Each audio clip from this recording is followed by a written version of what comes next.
Hello friends, அனைவருக்கும் மாலை வணக்கம். இன்னைக்கு ஒரு குக்கிங் சேலஞ்சு தான்.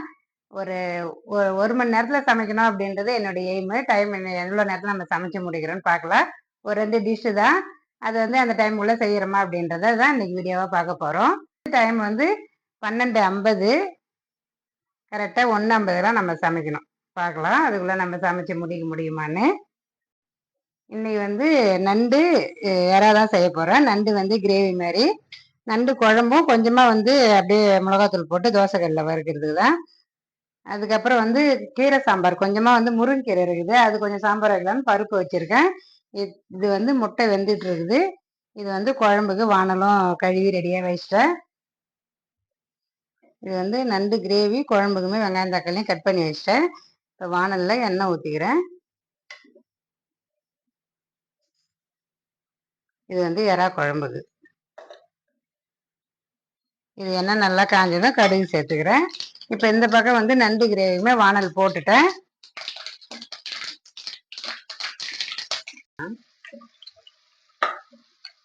இது பெரிய சைஸ் வெங்காயம், ஒரு 1லேருந்து ஒரு 2 வெங்காயம் இருக்கும். இது நண்டு கிரேவி வைக்கிறதுக்கு எண்ணெய் நல்லா காயட்டும்.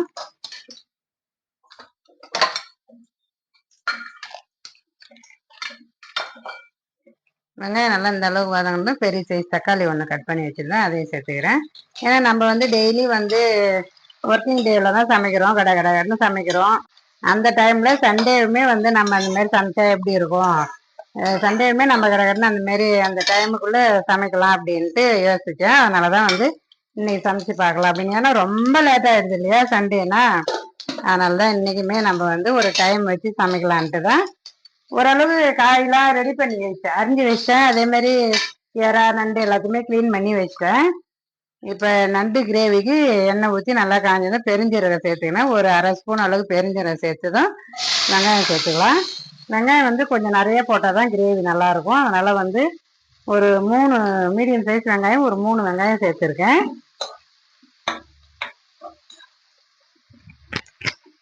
போட்டு இறா குழம்புக்கு நல்லாவே வதங்கிடுது. இப்போ க்ளீன் பண்ணி வச்சுருந்தா இறா சேர்த்துக்கிறேன்.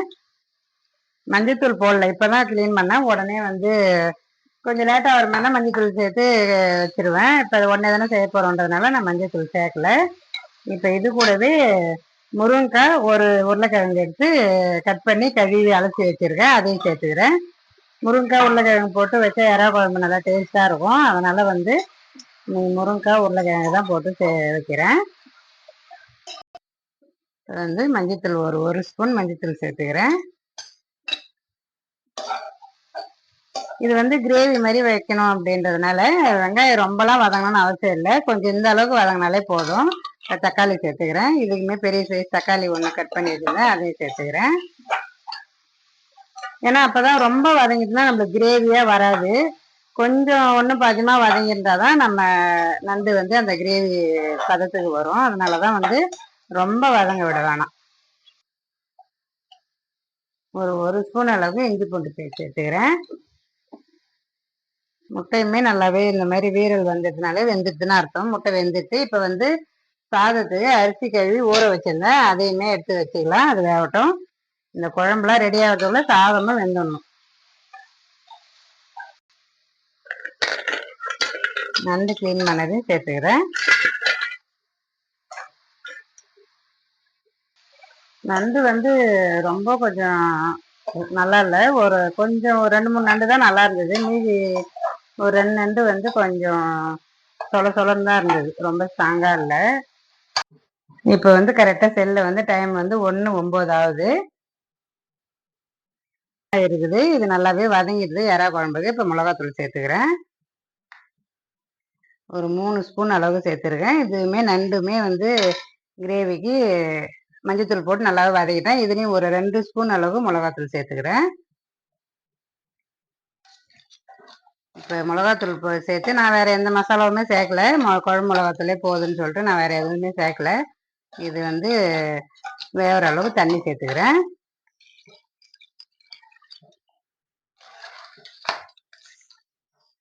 இந்த நண்டுக்கு தேவையான அளவு உப்பு,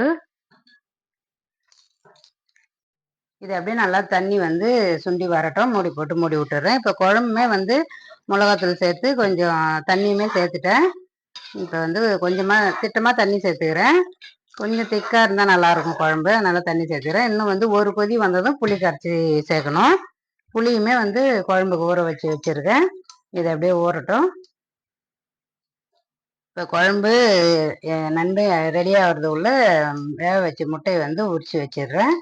சாதமும் ஒரு பக்கம் வெந்துட்டு தான் இருக்குது. இன்னும் வந்து கீரை சாம்பாரும் கொஞ்சமாக ரசமும் வைக்கணும். நம்ம ஃபஸ்ட்டையும் தண்ணி ஊற்றணும், புளி கரைச்சி சேர்த்துக்கலாம். நான் வந்து கொஞ்சம் புளி ஊறட்டும்ன்றதுனால அப்பயே கரைச்சி ஊற்றலை. அதனால இப்போ லைட்டாக ஒரு கொதி வந்ததும் புளியை சேர்த்துக்கிறேன்.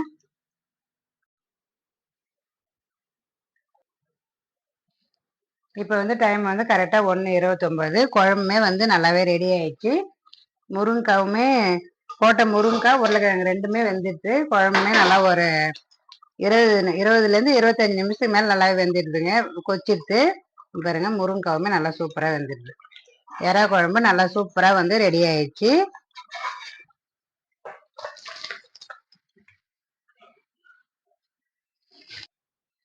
குழம்புமே நல்லா சூப்பராக வந்து ரெடி ஆயிடுச்சு. இப்போ அடுத்தது வந்து நண்டு கிரேவியுமே இன்னும் கொஞ்சம் நேரம் இருக்கணும். அது அப்படியே இன்னும் நல்லா சுண்டி வரட்டும். அதுக்கப்புறம் பருப்புமே வெந்துடுதுங்க சாம்பாருக்கு.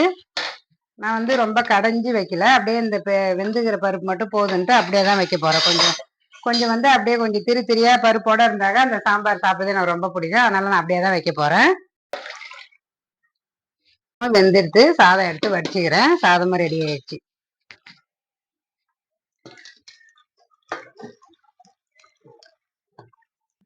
இந்த குக்கர்ல தான் வந்து கீரை சாம்பார் வைக்க போகிறேன். அதனால அதிலே வந்து எண்ணெய் ஒரு 3 ஸ்பூன் ஊற்றிருக்கிறேன். ஏன்னா வந்து பாத்திரம் வந்து ரொம்ப சேர்க்க வேணாம் கழுவுறதுக்கு அப்படின்ட்டு அதுலேயே நம்ம செஞ்சிட்டோம்னா கொஞ்சம் பாத்திரம் வந்து கழுவுற வேலை கொஞ்சம் நம்மளுக்கு வந்து கம்மியாக இருக்கும். அதனால அதிலே வந்து கொஞ்சமாக வச்சுக்கிறேன். ஏன்னா நிறைய செஞ்சோம்னா வேறு பாத்திரத்தில் செய்யலாம். கொஞ்சமாக தான் வைக்கிறேன். எண்ணெய் காஞ்சதும் ஒரு 1/4 ஸ்பூன் ஜீரகம், கடுகு ஒரு 1/4 ஸ்பூன் சேர்த்துருக்கேன். ஒரு காஞ்ச மிளகாய் சேர்த்துக்கலாம். அது நல்லா பொரிஞ்சதும் கட் பண்ண வெங்காயம், சின்ன மீடியம் சைஸ் வெங்காயம் சின்னதாக ஒன்று கட் பண்ணி வச்சுருந்தேன், அதையும் சேர்த்துக்கலாம். இப்போ வந்து இந்த வானலில் கொஞ்சமாக ரசம் வச்சுக்கிறேன். அதனால் ஒரு 2 ஸ்பூன் எண்ணெய் ஊற்றிருக்கேன். ஒரு பெரிய தக்காளியில் ஒரு பாதி அளவுக்கு கட் பண்ணி வச்சுருந்தேன், அதையும் சேர்த்துக்கிறேன். இது வந்து ரசத்துக்கு ஒரு காஞ்ச மிளகா கட் பண்ணி வச்சுருந்தேன். கடுகு சேர்த்துட்டு காஞ்ச மிளகா நல்லா செவந்ததும் ஒரு இன்னும் கருவேப்பிலை சேர்த்துக்கிறேன். பெரிய சைஸ் தக்காளி கட் பண்ணதை பாதி வந்து சாம்பார் சேர்த்துக்கிறேன், மீதி பாதியை ரசத்துக்கு சேர்த்துக்கிறேன். இந்த மாதிரி வதக்கி ரசம் வைக்கல ரசம் நல்லா டேஸ்டாகவும் இருக்கும், நல்லாவும் இருக்குங்க. அதனால தான் நான் இப்போலாம் வந்து இந்த மாதிரி கொஞ்சம் வதக்கி தான் வைக்கிறேன்.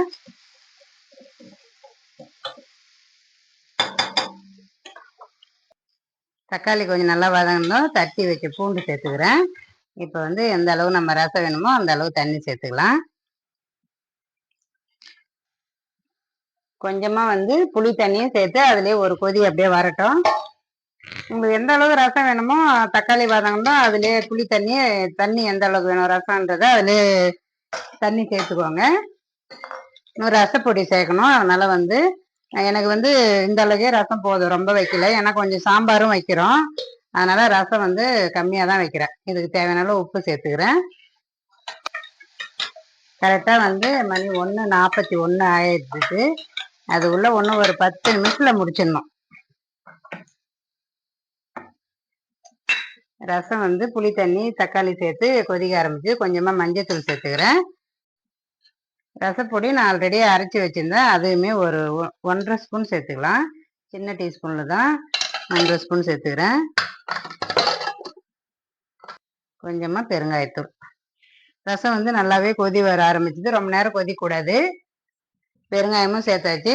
இந்த மாதிரி கொஞ்சம் தண்ணியாக இது ரசம் வந்து கொஞ்சம் நல்லா கொதிச்சு ஆரம்பிச்சதுன்னா கொஞ்சம் தண்ணி சேர்த்துக்கணும்னா அந்த கொதி வந்ததுக்கும் நம்ம வந்து தண்ணி சேர்த்தோம்னா அது கரெக்டாகிடும். அதனால தான் கொஞ்சமாக வந்து இப்போ தண்ணி சேர்த்துக்கினேன். ரசமுமே ரெடி ஆயிடுச்சு.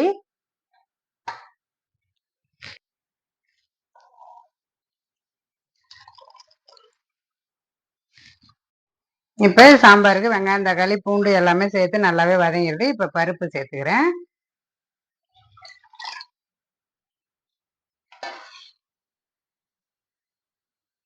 சாம்பாருக்கு மிளகாவும் காஞ்ச மிளகா தாளிச்சிருக்கேன். அதனால ஒரு அரை ஸ்பூன் மட்டும் மிளகாத்தூள் சேர்த்துக்கிறேன், குழம்பு மிளகாத்தூள். அது ஒரு கொதி வரட்டும். இப்போ ரசம் வச்ச வானல்லே கொஞ்சமாக எண்ணெய் ஊற்றிக்கிறேன். எறா வந்து கொஞ்சமாக மிளகாத்தூள் உப்பு போட்டு பெரட்டி வச்சிருக்கிறேன். அது அதில் வறுக்கிறதுக்கு தான். எண்ணெய் அப்படியே காயட்டும். இந்த குழம்புக்கு தேவையான உப்பு போட்டுக்கிறேன். இது அப்படியே தோசைக்கல்லையும் வறுத்துக்கலாம், இந்த மாதிரி எண்ணெயிலையுமே பொரிச்சு எடுத்துக்கலாம். நான் வந்து கொஞ்சம் இதில் எண்ணெய் வந்து 65 போட்ட எண்ணெய் இருந்ததுனால தோசைக்கல்லில் வேணாம், வானல்லே வறுத்துக்கலான்னு அப்படியே இதிலே போட்டுட்டேன். இப்போ மிளகாத்தூள் போட்டு ஒரு கொதி வந்துடுது. இப்போ கீரை சேர்த்துக்கிறேன். முருங்கீரை வந்து நல்லா அலசி தான் வச்சுருந்தேன், அதை சேர்த்துக்கிறேன். இப்போ வந்து 1.46. சாம்பார் வந்து கீரை போட்டு ரொம்ப நேரம் கொதிக்கலாம்னா கொஞ்ச நேரம் கொதிச்சா போதும். நண்டுமே நல்லாவே ரெடி ஆயிடுச்சு. ஏதோ பப்ளிக் எக்ஸாம் எழுதுற மாதிரி இருக்குது பதட்டமாக. நம்ம வந்து கடகடன்னு நம்ம அந்த டைமுக்குள்ளே முடிக்கணுமேனு கொஞ்சம் கடகடன்னு ஓரளவுக்கு எல்லா வேலையுமே முடிஞ்சிச்சுன்னு நினைக்கிறேன். நான் வந்து அந்த வெங்காயம் தக்காளி காயெல்லாம் எதுவும் இல்லையா அன்னைக்கு. வெங்காயம் தக்காளி அரியற நேரம் மட்டும் ஒரு 15 நிமிஷம் ஆயிடுது. வேணா இந்த 1 மணி நேரத்தை கூட ஒரு 15 நிமிஷம் சேர்த்துங்க. 1.25 மணி நேரத்தில் நம்ம இந்த டிஷ் எல்லாம் செஞ்சு முடிச்சிடலாம்.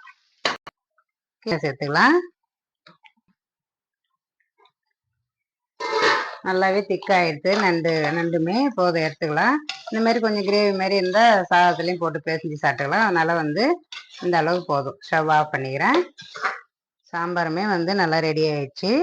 கீரை போட்டு ரொம்ப நேரம் கொதிக்க வேணாம், ஒரு 2லேருந்து ஒரு 3 நிமிஷம் கொதிச்சா போதும். ஏன்னா முருங்கீரை வந்து ரொம்ப நேரம் கொதிக்க விடக்கூடாது.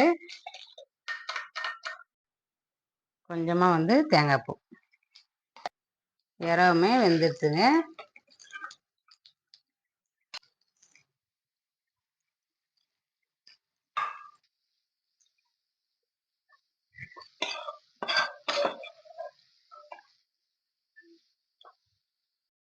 இப்போ வந்து கரெக்டாக 1:53ங்க. 3 நிமிஷம் வந்து எக்ஸ்ட்ரா ஆயிடுது. இது வந்து ஃபர்ஸ்ட் நம்ம போட்டோம்ல எறா, அது வந்து 1:50 எல்லாமே 1:49 எல்லாமே முடிஞ்சிச்சு. இப்போ செகண்ட் டைம் வச்சதுல நம்ம ஃபுல்லாகவே போட்டுட்டு இருந்தாங்க, அதுவுமே அந்த டைமுக்குள்ளே முடிஞ்சிட்டு இருக்கும். இப்போ இது வந்து இந்த செகண்ட் டைம் போட்டதால ஒரு 3 நிமிஷம் நம்மளுக்கு லேட் ஆயிடுச்சு, அவ்வளோதான். இப்போ வந்து கிச்சன் இப்படி தான் இருக்குது.